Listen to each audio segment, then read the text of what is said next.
Boa noite, irmãos. Paz de Cristo, amém. Como que vocês estão? Estão bem? Antes de nós iniciarmos o nosso culto, eu quero trazer um breve ensino aqui para nós. Pode acender aqui para mim? Cada. Se você quiser acompanhar, você pode abrir a sua Bíblia em Efésios, no capítulo 4. É algo que eu já ministrei muito aqui.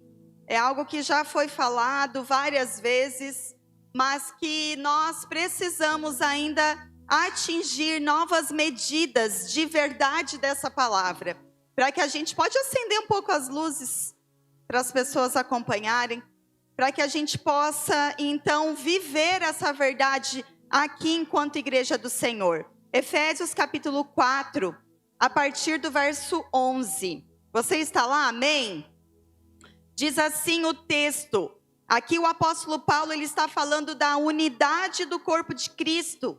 E a partir do verso 11 ele vai dizer que Jesus designou alguns para apóstolos, outros para profetas, outros para evangelistas, outros para pastores e mestres, com o fim de preparar os santos para a obra do ministério, para que o corpo de Cristo seja edificado, até que todos alcancemos a unidade da fé, do conhecimento do Filho de Deus, e cheguemos à maturidade, atingindo a medida da plenitude de Cristo.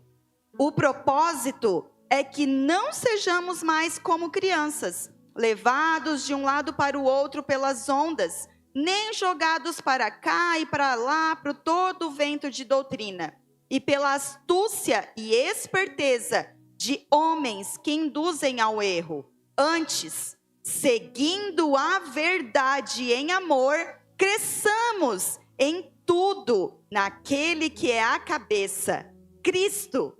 Dele, todo o corpo ajustado e unido pelo auxílio de todas as juntas, cresce e edifica-se a si mesmo em amor, na medida em que cada parte realiza a sua função. Amém, irmãos? Esse texto aqui é um texto que norteia a nossa visão e missão da Igreja Cristã Dádiva. O texto aqui começa dizendo que Jesus designou cada um de nós para algo. Eu estou aqui na condição de pastora e mestre também da palavra, porque eu tenho essa veia, de ensino, mas não sou só eu aqui nessa igreja que sou pastora, e não sou só eu aqui que sou mestre.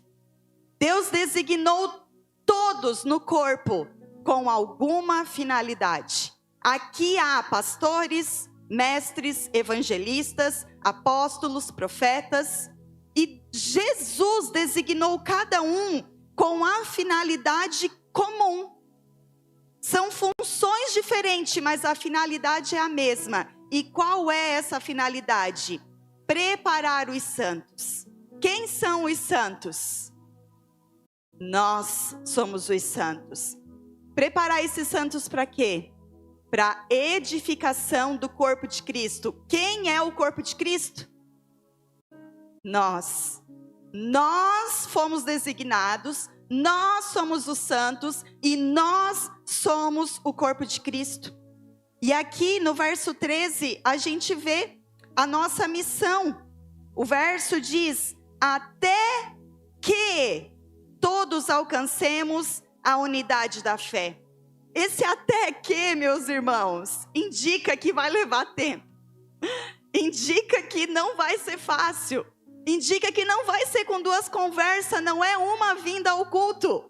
Não é uma abertura de Bíblia que você faz na semana que vai te levar a viver a fé em Cristo Jesus. Que vai levar você aqui, que também diz no verso 13, ao conhecimento do Filho de Deus. E mais, ele vai dizer assim, a maturidade. A maturidade e a medida da plenitude de Cristo. Tudo isso num mesmo versículo. Então, por isso, é necessário que nós venhamos estar sempre unidos com o mesmo propósito, com essa mesma motivação. E qual é o propósito?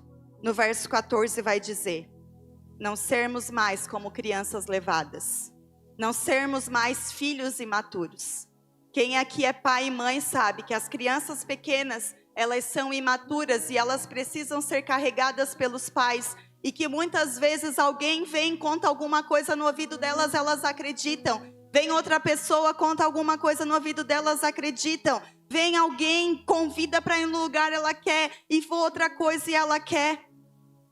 Por quê? Porque é imatura. Mas a palavra vai dizer que nós precisamos seguir a verdade no verso 15. O que é a verdade? É a palavra de Deus. O que nós precisamos é seguir o que a palavra de Deus diz. E a palavra de Deus, ela nos orienta a crescer em tudo, naquele que é o cabeça. Quem que é o cabeça? Cristo Jesus. Ele é o nosso cabeça.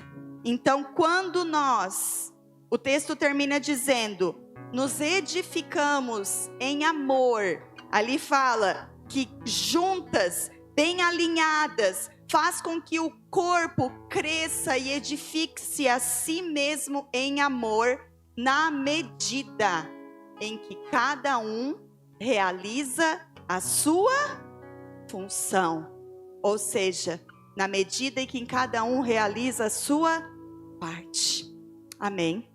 Eu ministrei aqui no início um ensino, aonde nós estamos aqui reunidos, não para nos satisfazermos, mas para nos edificarmos uns aos outros, e para prestar um culto agradável a Deus. Essa é a oportunidade que você tem, de talvez se arrepender, de talvez reconhecer que você tem entregado as sobras, o resto. Nós já estamos aqui no final do domingo. São as últimas horas do domingo, o dia do Senhor. O dia que era para o Senhor, nós já estamos aqui nas últimas horas. Mas não é por isso que nós vamos entregar o pior. Não é o resto que nós viemos entregar para o Senhor. Pai, eu me coloco de joelhos, Senhor. E se você quiser também, fique à vontade para isso. Senhor, nós queremos, Pai, diante de Ti, Senhor Deus, reconhecer, Pai, que muitas vezes estamos cantando, Senhor, mas a nossa atitude, o nosso coração não condiz com aquilo que a nossa boca tem falado, Senhor. E eu oro, Senhor Deus, arrependida, Senhor, em nome, Pai, da Tua igreja, Senhor Deus, em nome, Senhor Deus, dos Teus filhos, Pai, eu oro, Senhor, para que, Senhor Deus, o Senhor possa, Pai, achar em nós, Senhor Deus, filhos, Pai, que Te amam, Senhor, e que suportam, Senhor Deus, o tempo e o que for, que não importa o valor, nós vamos quebrar o nosso vaso, não importa o preço que custar, as horas que levar, o tempo que for, mas eu não vou gastar a minha vida, eu não vou perder o meu tempo, eu não vou, porque eu estou aqui em nome do Senhor, e na presença do Senhor é necessário reverência, é necessário entrega, é sacrifício da nossa carne, do nosso eu. Senhor, nos leva a um entendimento, Pai. Abre os nossos olhos espirituais, Senhor. Quebranta o nosso coração, Jesus, diante da Tua santa presença, Senhor. Senhor, eu oro, Pai, para que o Teu povo, Pai, seja tocado, para que os nossos corações sejam avivados pelo toque do Teu Espírito, Senhor, e que todos nós aqui, Senhor Deus, sejamos avivados, sejamos, Pai, levados a um outro nível de entendimento, Pai, do que é cultuar a Ti, Senhor, do que é estar na Tua presença, Senhor, que nós não venhamos, Pai, estar de qualquer jeito, estar de qualquer forma, Senhor, diante de Ti, Pai. A Tua palavra diz: quem subirá ao monte santo do Senhor? Quem? Aquele que tem as mãos limpas, o coração puro, aquele que se quebranta diante de Ti, aquele que tem prazer em estar diante de Ti, aquele que não se importa com as coisas dessa terra, mas que dá tudo para estar contigo e desfrutando da Tua presença, Senhor. Essa é a minha oração, Pai. Em nome de Jesus eu oro, Senhor. Eu oro, Pai, para que o Teu Espírito, Senhor Deus, ministre, Pai, profundamente, Senhor, aos nossos corações, para que o Teu nome seja glorificado aqui essa noite, Senhor. Em nome de Jesus, ó Deus, em nome de Jesus. Aleluia. Amém, Jesus. Amém, irmãos. Podem se assentar.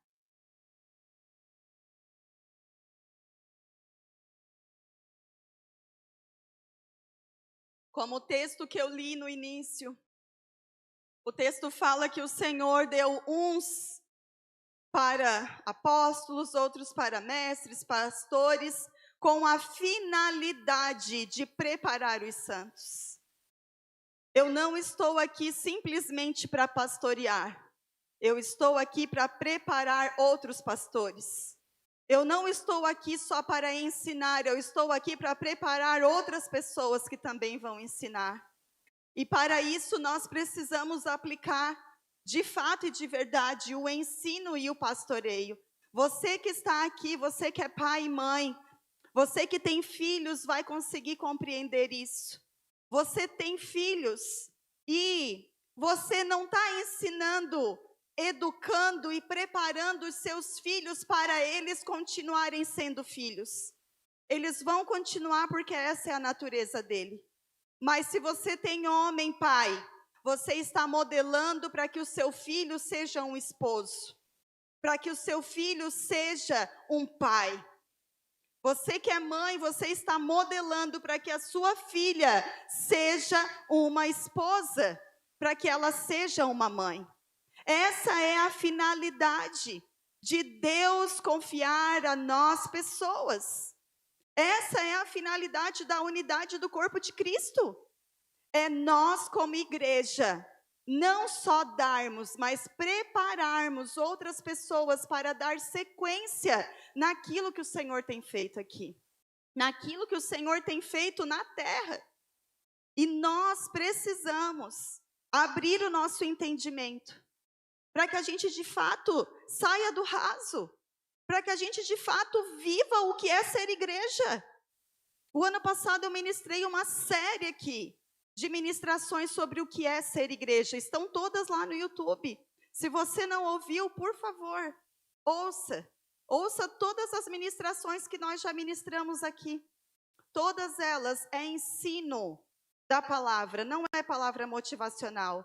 Não é algo que passa, não é algo para você ter uma segunda-feira abençoada. É algo para transformar o seu coração e a sua vida no seu modo de viver.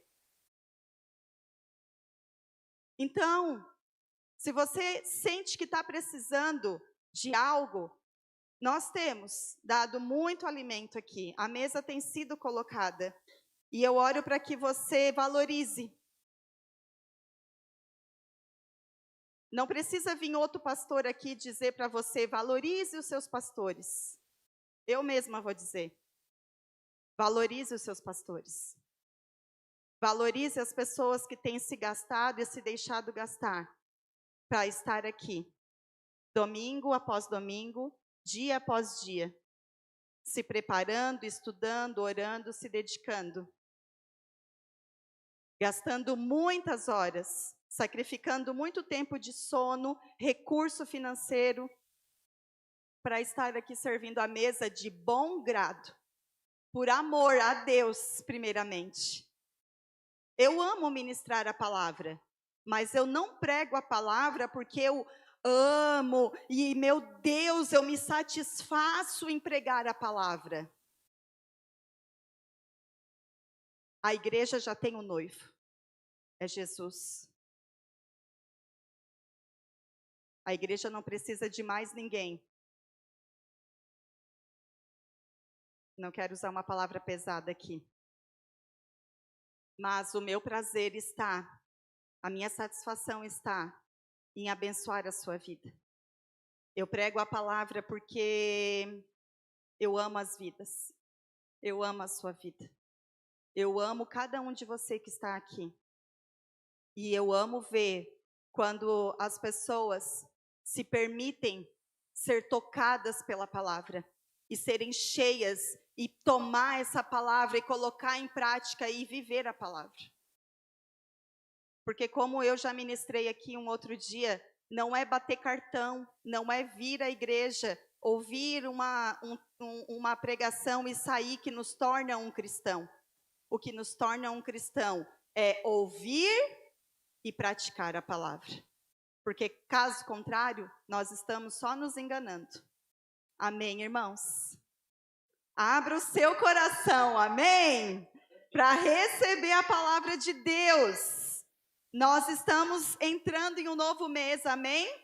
E neste novo mês nós vamos começar a falar de uma nova virtude, que inclusive faz parte dos 4 pés da nossa mesa de valores, que é o servir. Quero pedir para colocar ali os valores da nossa igreja. Na escala ali, na ordem daquilo que a gente colocou ali, está ali no final, o serviço. Mas nem por isso ele é o menos importante. É só por uma questão de caminhar dentro daquilo que é o corpo de Cristo. Então, aqui termina dizendo que o discípulo é inspirado a amar através do serviço ao próximo. E isso também faz parte da nossa missão. Pode colocar aqui. A nossa missão, ela diz o seguinte: nós, enquanto igreja dádiva, segundo aquilo que Jesus colocou para nós na palavra, lá em Mateus 28:19, ide por todo mundo e fazei discípulos, a nossa missão é formar discípulos de Cristo, que expressam a identidade de filhos de Deus, filhos maduros, não filhos imaturos, filhos maduros, amando e servindo o próximo. Então, o servir é um dos nossos valores. E eu vou falar sobre esta virtude esse mês, porque esse também é o mês da Páscoa, né? Dentro do calendário, esse mês, no último domingo, é o mês que nós celebramos a Páscoa. E não tem outra pessoa que simboliza mais para nós, que modelou mais para a gente a respeito do serviço do que o próprio Jesus. Então, por isso, nesse mês nós vamos estar falando sobre isso. Inclusive lá na Kids, as crianças também já começaram a partir de hoje receber um ensino sobre serviço, sobre servir. E eu quero pedir, pais, interajam com seus filhos. Perguntem a eles o que foi ensinado na Kids. Perguntem, conversem, se conectem com seus filhos. E, se possível, comentem no grupo dos pais. Respaldem aquilo que as discipuladoras também têm se dedicado e colocado ali. Não deixa a gente falando sozinha, não. Amém? E antes, eu estava com isso no coração de ministrar, e eu tinha algo para falar, já iniciando falando sobre tudo aquilo que Jesus nos ensinou, sobre os benefícios, sobre como servir, mas o Senhor começou a confrontar o meu coração, de verdade. Ele trouxe um confronto ao meu coração, E a mensagem que eu vou trazer essa noite, ela tem o seguinte título, vou dizer assim: a quem estamos servindo? Nós vamos falar sobre servir, mas a quem, de fato e de verdade, nós estamos servindo? Desde o jardim do Éden, Deus concedeu ao homem um poder. Eu já falei aqui várias vezes. Alguém sabe me dizer qual é esse poder? O poder da escolha. Todos nós temos esse poder de escolher o que vamos comer, vestir, qual caminho vamos andar. Tudo que nós fazemos passa por uma escolha minha e sua. Com quem vamos namorar? Com quem vamos casar? Que igreja vamos ir? Embaixo de qual missão vamos nos submeter? Né? Como o pastor falou aqui na conferência, às vezes as mulheres estão reclamando do marido, mas por que não pensou antes embaixo de que missão? Ah, é ruim ser submissa. Por que é ruim ser submissa? Talvez porque você está debaixo de uma missão muito pequena. E aí você tem que se esmagar muito, você tem que se rebaixar muito para se submeter a essa missão. Mas quando nós oramos, quando nós pautamos a nossa vida na palavra de Deus, Deus ele vai trazer clareza, entendimento para a nossa vida e Ele vai nos mostrar o caminho ao qual Ele quer que nós vivamos. E não é de escravos, mas é de cooperadores dEle. Por isso que nós precisamos alinhar a nossa vida com a vontade de Deus. E lá no jardim do Éden, Deus deu ao homem o direito de escolha. E isso perdura até hoje. Deus colocou uma mesa com várias árvores frutíferas. Vocês podem comer de tudo aqui, menos de uma. E Deus falou, se vocês comerem, vai ter uma consequência. Porque toda escolha gera uma consequência. Toda escolha. Toda. Não existe escolha neutra. Toda escolha que você faz gera uma consequência na sua vida. E Eva escolheu comer da única árvore que não podia, o que levou ela e Adão à morte.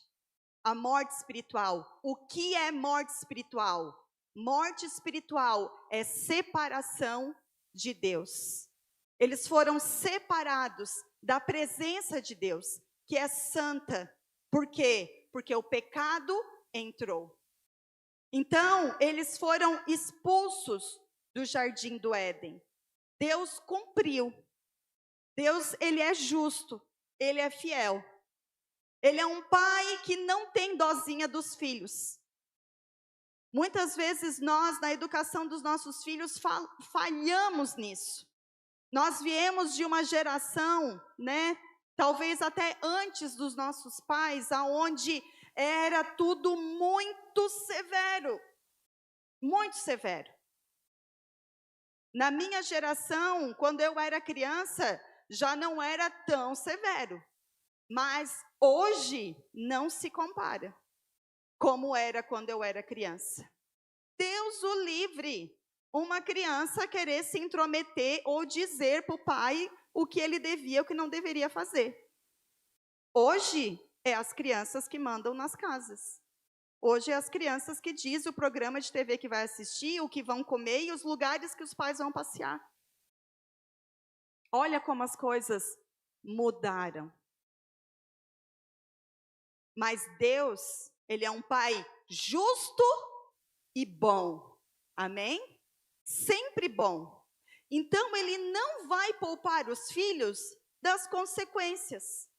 Porque somente com a consequência é que nós aprendemos a lição. Quem é pai e mãe aqui sabe que é assim que acontece. Eu já devo ter contado aqui, me veio agora aqui. Quando eu tinha o Heitor bebê, eu fazia ele sempre foi muito agarrado comigo e eu fazia almoço várias vezes com ele no colo. E é uma luta, né, gente? Fazer comida, fazer tudo. E ele sempre queria botar a mão na panela e eu dizia, é quente. Não pode porque é quente. Mas ele não entendia o que era quente. E ele não entendia o que é não pode. Até que um dia eu disse, agora tu vai entender. Peguei uma panela, deixei ela não muito quente para machucar, mas quente o suficiente para ele sentir. E eu disse, isso é quente, machuca. E ele queria botar a mão. Eu disse, então bota a mão. Ele botou a mãozinha na panela, lindinho. E ele fez assim. Eu disse, viu? Isso é quente. Isso queima, isso machuca. E muitas vezes é assim. Nós vamos precisar provar das consequências para somente aí... entendi. Agora eu entendi. Só que, infelizmente, tem coisas que não dá mais para voltar atrás. Por isso que nós precisamos pensar muito bem nas escolhas que fazemos. Amém, irmãos?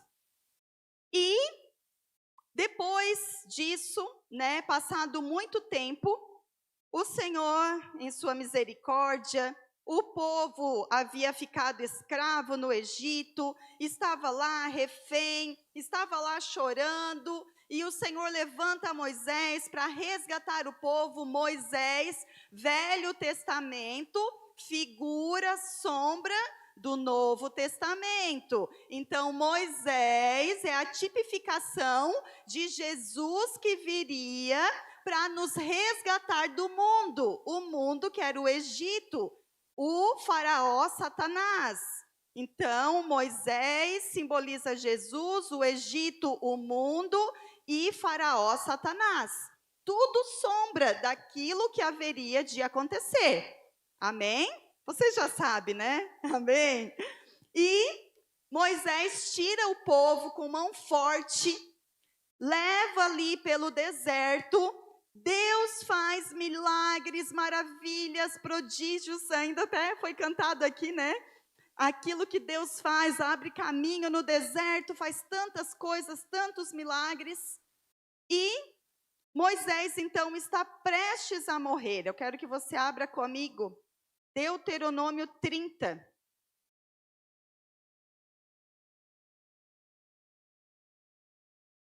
Deuteronômio 30, a partir do verso 11. Amém, irmãos? Você está feliz? Amém. Não, acho que não está muito. Você está feliz? Amém. Se alegre, porque Deus é bom, meu irmão. Deus é muito bom. Moisés, o líder do povo de Deus, que havia tirado o povo lá das garras de Faraó, já haviam passado todo o tempo no deserto, eles estavam prestes a acessar a terra prometida, porém, por ter desobedecido a Deus, olha só, Moisés foi um homem usado por Deus. Ele operou muitos milagres, mas ele desobedeceu a Deus. E por isso ele não pôde acessar a terra prometida.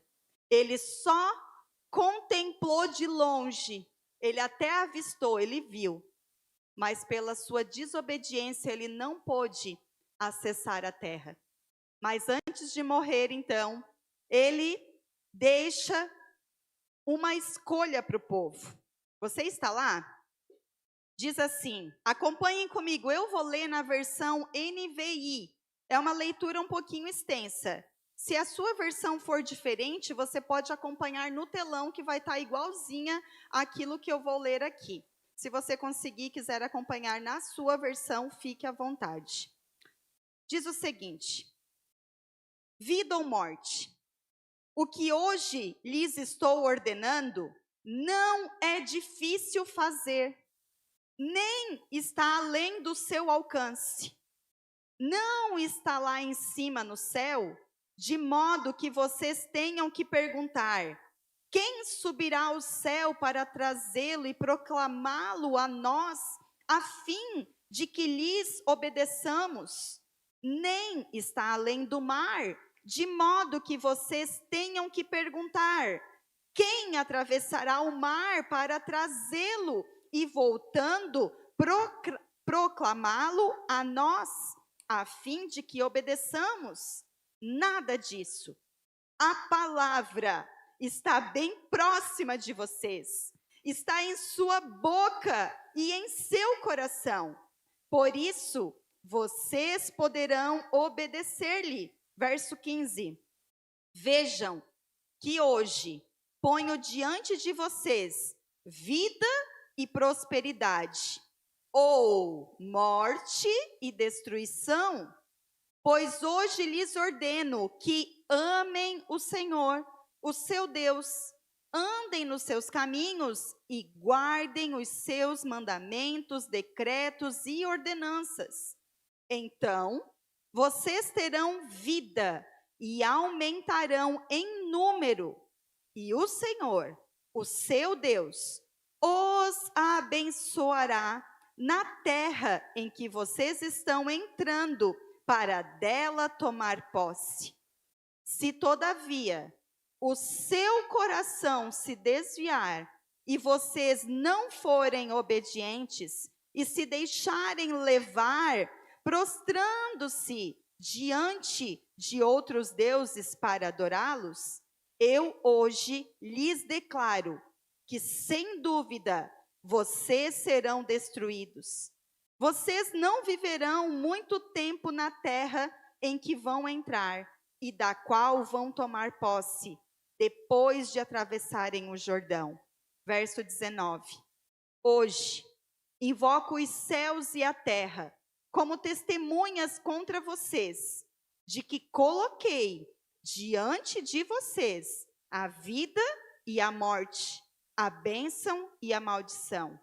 Agora, escolham a vida, para que vocês e os seus filhos vivam, para que vocês amem o Senhor, o seu Deus. Ouçam a sua voz e se apeguem firmemente a Ele, pois o Senhor é a sua vida, e Ele lhes dará muitos anos na terra que jurou dar aos seus antepassados, Abraão, Isaque e Jacó. Amém? Glória a Deus. Que texto, hein? Que ensino da parte do Senhor através da boca de Moisés, o líder do povo, aquele que guiou, que orientou o povo. Em nome de Deus, ele estava prestes a morrer. E aqui nessa fala, ele deixa bem claro que o povo tem uma escolha a fazer. Só que essa escolha que eles fariam traria para eles consequências.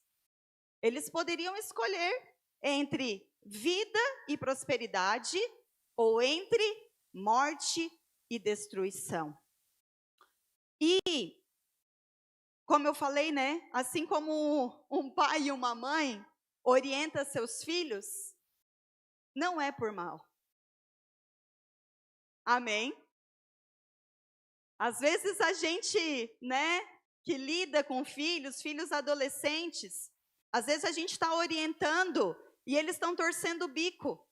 Eles estão achando assim, ai, não quer me deixar viver, não quer me deixar aproveitar. Ai, para que tudo isso? Não é bem assim. Ai, eu só queria ser normal. Ai, eu só queria provar. Não dá nada, todo mundo vai, todo mundo faz. Todo mundo não, você não é todo mundo.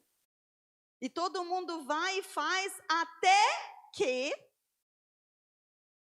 dá ruim. Até que a consequência chega. Porque o salário do pecado é a morte. Mas essa morte não é imediata. Às vezes é. Cuidado. Nós já vimos muitas vidas serem ceifadas imediatamente. Mas nem sempre. Então, às vezes, a pessoa faz aquela provinha. Deixa eu só botar aqui para ver o que vai dar. Não deu nada. Deixa eu ir mais um pouquinho. Opa, não afundei. Ai, tô balançando, deixa eu botar outro pezinho, ficar mais firme. Acho que era demais, né? Não é bem assim. E vai, né? Até que cai. Até que a consequência chega. Ah, mas eu pensei que ia ser diferente. Pensou? Tem certeza? Como eu já ministrei aqui outras vezes. Jesus, ele fala para 2 homens. Ele diz que um é tolo e o outro é sábio. Mas os 2 ouvem. Porém, um pratica e o outro não. E sabe quem é o tolo? É o esperto. Tolo não é aquele que talvez você pensa assim, uma pessoa burra, uma pessoa, né, ignorante. Não, não é. Sabe quem é o tolo? É aquele que quer se dar bem. É aquele que quer queimar etapas. É aquele que quer cortar caminho. É aquele que quer se sair melhor. Esse é o tolo. É aquele que não quer pagar o preço de colocar fundamento. É aquele que vê os filhos fazendo o que querem. Ai, quer saber? Ai, deixa, não dá nada. É aquele que não quer levantar a bunda da cadeira. Como eu sempre digo, aquele que não quer sofrer pelo motivo certo, mas vai sofrer pelo motivo errado. Porque quando nós nos gastamos em praticar aquilo que está sendo falado, parece, né, entre aspas, um sofrimento, porque vai requerer de nós renúncia, vai requerer de nós abrir mão de algumas vontades, porém, nós estamos construindo em cima de um firmamento sólido. Ao contrário de quando a gente deixa a vida me levar, vida leva eu. Deixa rolar, vamos ver o que vai dar. Aí, está instável. Aí quando vê, afundou. Ai, por que acontece comigo? Porque Deus tem filhos prediletos. Porque olha o fulano, olha o ciclano. Porque eu também vou na igreja e eu dizimo, e eu oferto, e eu oro, e eu faço campanha, e eu isso, e eu aquilo. Como o pastor já falou várias vezes aqui. Não é sobre rituais. É sobre o coração.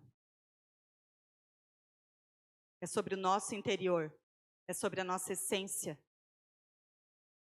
É sobre aquilo que de verdade é um amor na nossa vida. Porque como eu já ministrei, a gente diz, ai, Deus te amo, queimou todos os outros amores. Queimou mesmo? Gente, eu estou pregando isso porque eu apanhei, tá? Porque eu fui confrontada com essa palavra. Daí sabe como é que é irmão? Irmão não apanha sozinho. Irmão também diz ao pai, eles também. Amém? Então eu não estou aqui como uma mãe querendo, né, dar lição em ninguém. Não. Eu estou aqui como uma irmã, como a pior pecadora nesse lugar. A que mais tem que apanhar. A que mais tem que ser corrigida por essa palavra. Amém? Então pode abaixar as armas aí, que está tudo bem. Amém? Está tudo certo, estamos tudo igual. Seguindo. Quem já leu o Antigo Testamento sabe que esse povo que Deus tirou, que Deus fez várias coisas, era um povo de dura cerviz. Um povo que era obstinado em fazer as suas próprias vontades. E após a morte de Moisés, Josué assume então o comando do povo. Josué era o sucessor de Moisés, que levou o povo então a acessar a terra prometida. E que pela liderança de Josué, derrubaram tudo lá, os povos que estavam lá, e ocuparam então a terra. E antes de ele morrer, ele fez a mesma coisa que Moisés. Vá comigo ali no livro seguinte, livro de Josué. No capítulo 24, eu vou ler. O capítulo de 23 começa a despedida de Josué. Mas eu vou ler só o 24. Josué 24, a partir do verso 1. Amém? Você está lá? Aguenta firme aí, vamos ler mais um pouquinho, amém? Então Josué reuniu, Josué 24, 1. Então Josué reuniu todas as tribos de Israel em Siquém, convocou as autoridades, os líderes, os juízes e os oficiais de Israel. E eles compareceram diante de Deus. Josué disse a todo o povo: assim diz o Senhor, o Deus de Israel. Há muito tempo os seus antepassados, inclusive Terá, pai de Abraão, e de Naor, viviam além do Eufrates e prestavam cultos a outros deuses. Mas eu tirei seu pai Abraão da terra que fica além do Eufrates e o conduzi por toda Canaã e lhe dei muitos descendentes. Dei-lhe a Isaque dei Jacó e Esaú, a Esaú dei os montes de Seir, mas Jacó e seus filhos desceram para o Egito. Então enviei Moisés e Arão, e feri os egípcios com pragas, com as quais os castiguei, e depois tirei vocês de lá. Quando tirei os seus antepassados do Egito, vocês vieram para o mar, e os egípcios os perseguiram com carros de guerra e cavaleiros, até o Mar Vermelho. Mas os seus antepassados clamaram a mim, e eu coloquei trevas entre vocês e os egípcios. Fiz voltar o mar sobre eles e os encobri. Vocês viram com os seus próprios olhos o que eu fiz com os egípcios. Depois disso, vocês viveram no deserto longo tempo. Eu os trouxe para a terra dos amorreus, que viviam a leste do Jordão. Eles lutaram contra vocês, mas eu os entreguei nas suas mãos. Eu os destruí diante de vocês, e vocês se apossaram da terra deles. Quando Balaque, o rei de Moabe, filho de Zippor, se preparava para lutar contra Israel, mandou buscar Balaão, filho de Beor, para lançar maldição sobre vocês.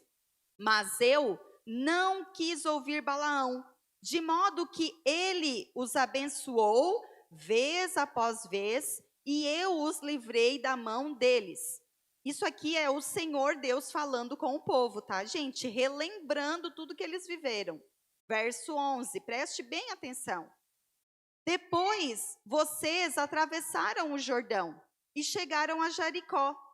Os chefes de Jericó lutaram contra vocês, assim como os amorreus, ferezeus, cananeus, os hititas, os girgazeus, os heveus, os jebuseus, mas eu os entreguei nas mãos de vocês. Eu lhes causei pânico para expulsá-los de diante de vocês, como fiz 2 reis amorreus. Não foram a espada e o arco que lhes deram a vitória. Foi assim que lhes dei uma terra que vocês não cultivaram, e cidades que vocês não construíram.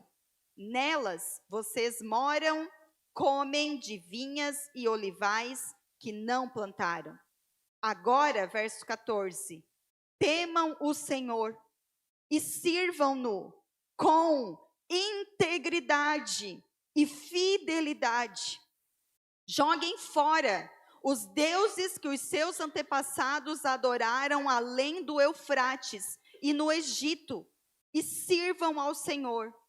Se, porém, não lhes agrada servir ao Senhor, escolham hoje a quem irão servir, se aos deuses que os seus antepassados serviram além do Eufrates, ou aos deuses do amorreus, cuja terra vocês estão vivendo. Mas eu e a minha família serviremos ao Senhor.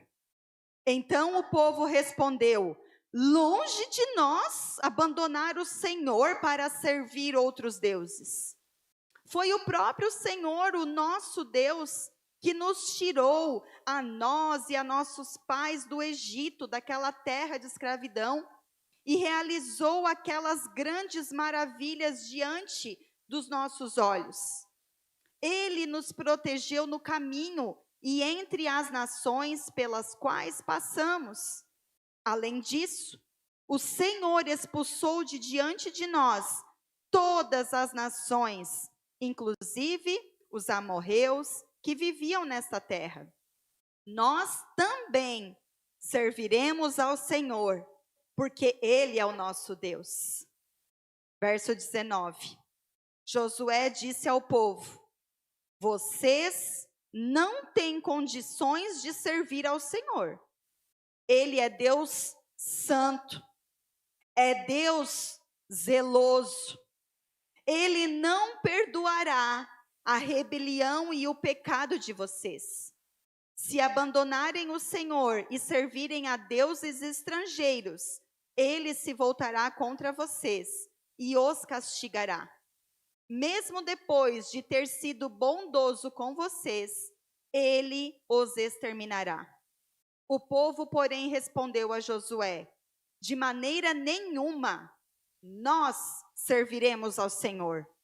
Disse então Josué: vocês são testemunhas contra vocês mesmos, de que escolheram servir ao Senhor.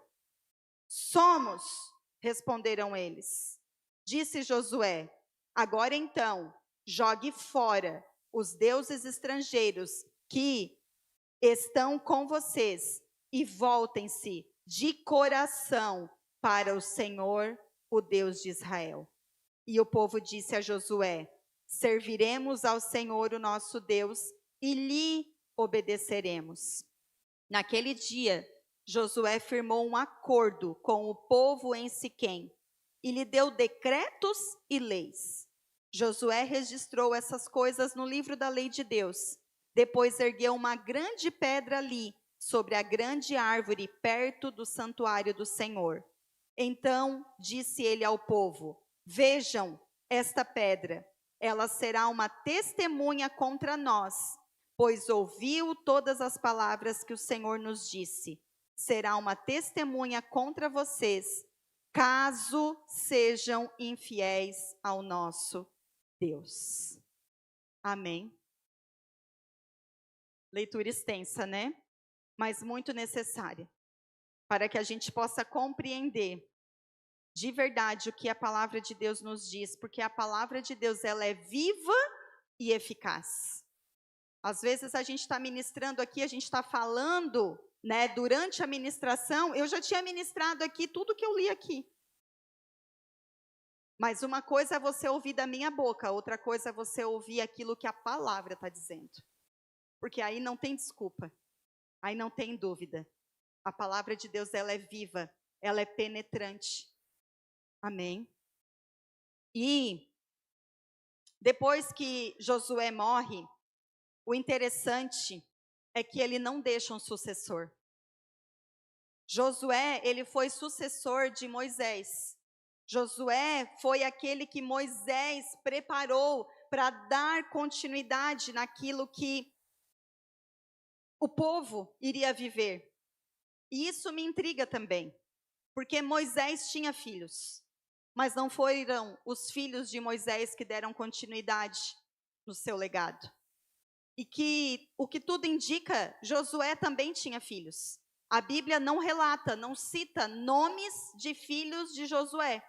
Porém, em Josué 24:15, ele declara: eu e a minha família serviremos ao Senhor. Mas os textos não apontam o nome dos filhos. E eu fiquei intrigada com isso, porque nem sempre serão os nossos filhos que vão dar sequência no legado daquilo que fica aqui comigo, gente, daquilo que nós estamos construindo. Mas nós precisamos estar atento àquilo que Deus está pedindo para que nós façamos.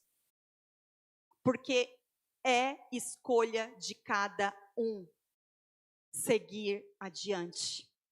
Como o pastor falou antes, a obra do Senhor não vai parar. Ele vai sempre levantar alguém para dar sequência. Aqueles que não quiserem, não tem problema.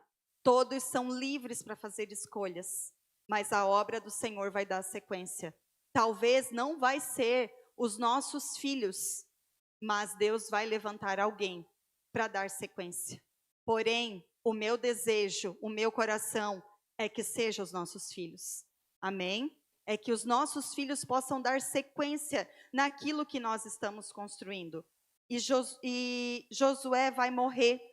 E daí nós vamos ver que quando Josué morre, aqui em Juízes, o povo,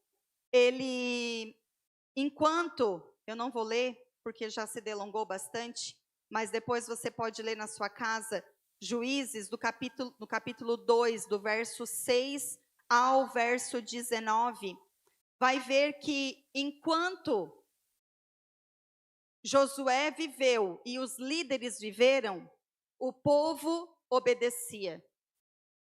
Porém, depois que morreram toda aquela geração, veio uma nova geração, da qual nunca tinha ouvido falar do Senhor. Leia ali. E aí, o que acontece? Eu vou ler só o verso 20, que diz assim, ó, não.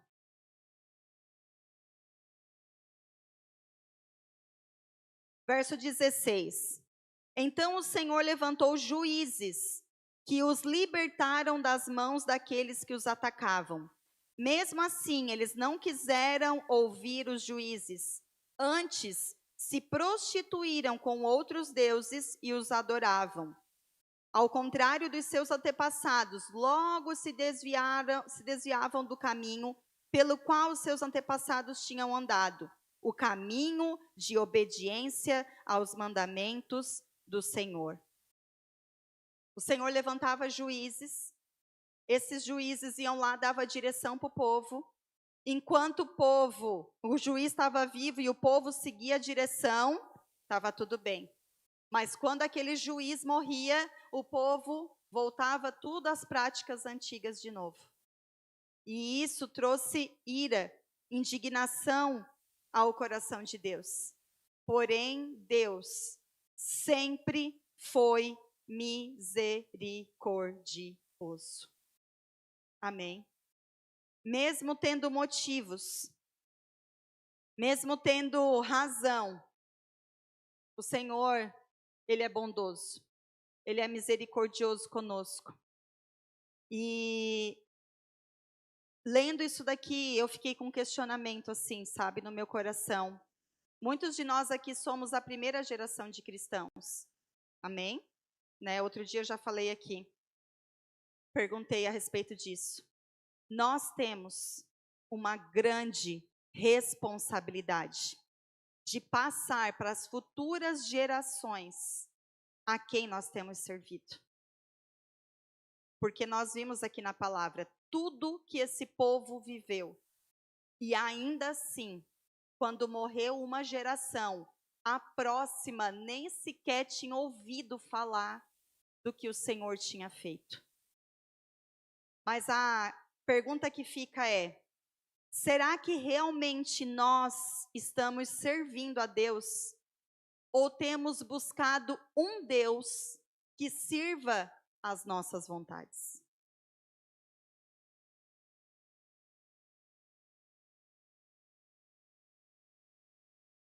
Será que esse Deus que a gente diz servir é um Deus que a gente se submete, que a gente tem prazer em ouvir e obedecer? Ou é um Deus que a gente diz, abençoa isso, abençoa aquilo, faz isso, faz aquilo, e que você tem Ele de estimação para trabalhar ao seu favor?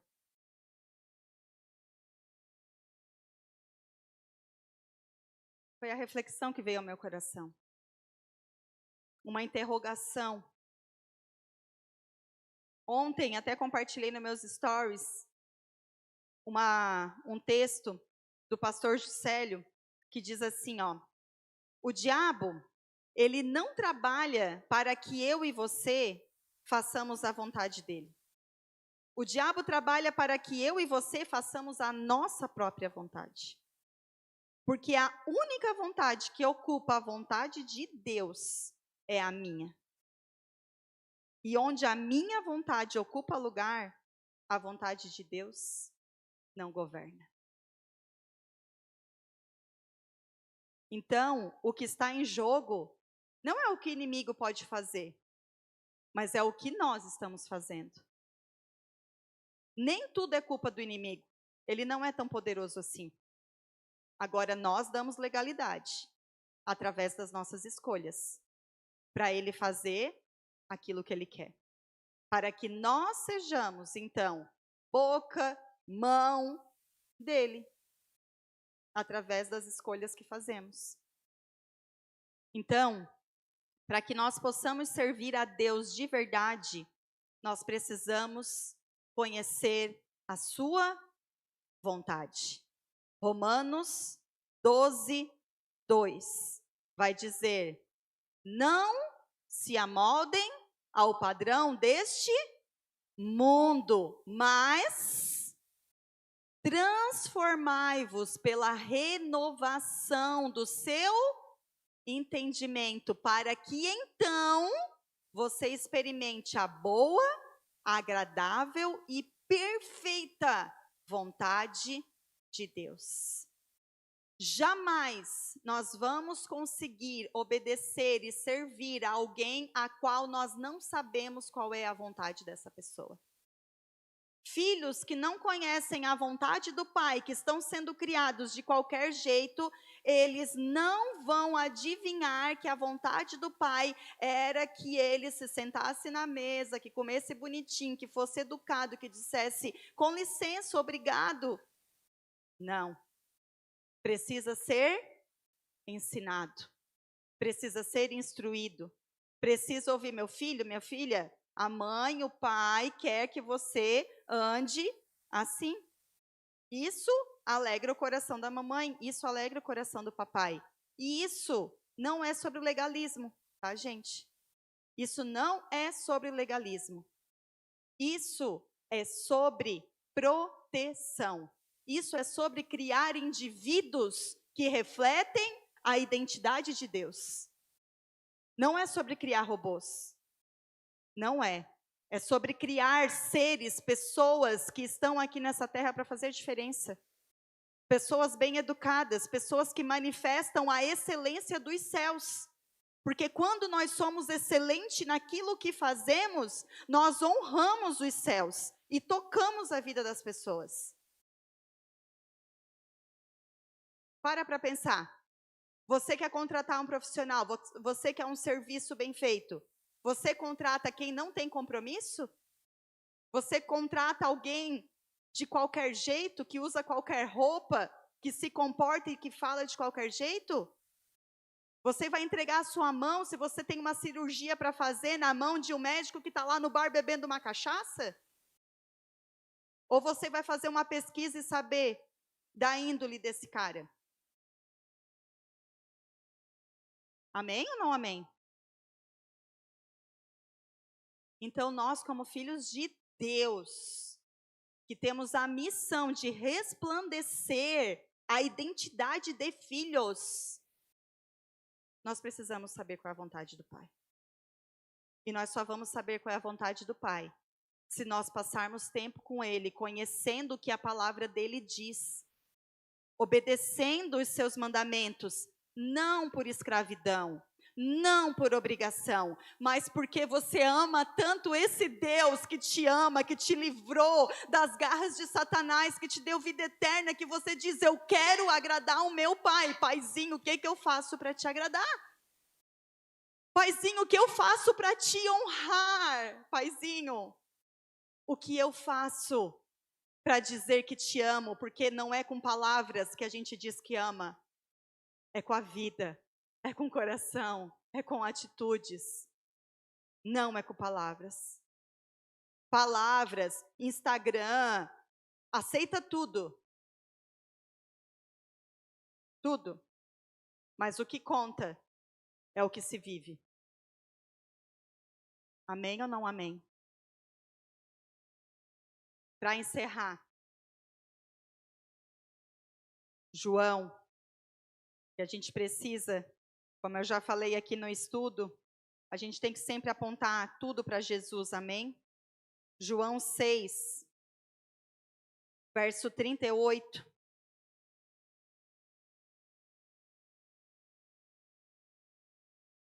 João 6, verso 38 vai dizer o seguinte: Jesus, ele diz: pois desci dos céus, não para fazer a minha vontade, mas fazer a vontade daquele que me enviou.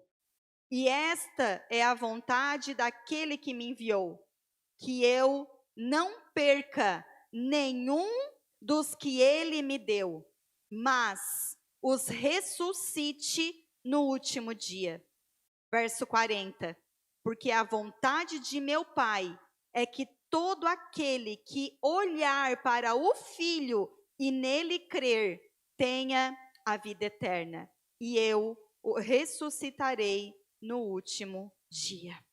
Amém? Louvor pode subir aqui comigo. Olhar para Jesus, olhar para a cruz, como eu já ministrei aqui.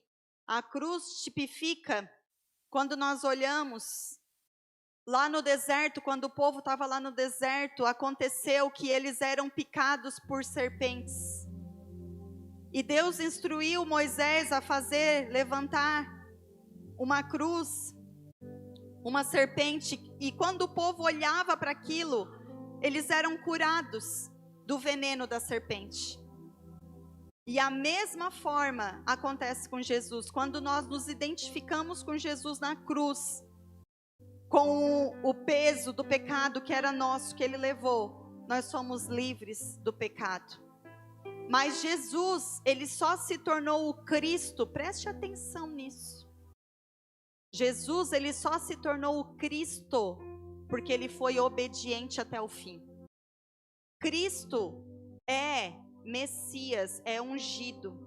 Ele era só Jesus, ele se tornou Jesus Cristo porque ele obedeceu e foi fiel até o fim.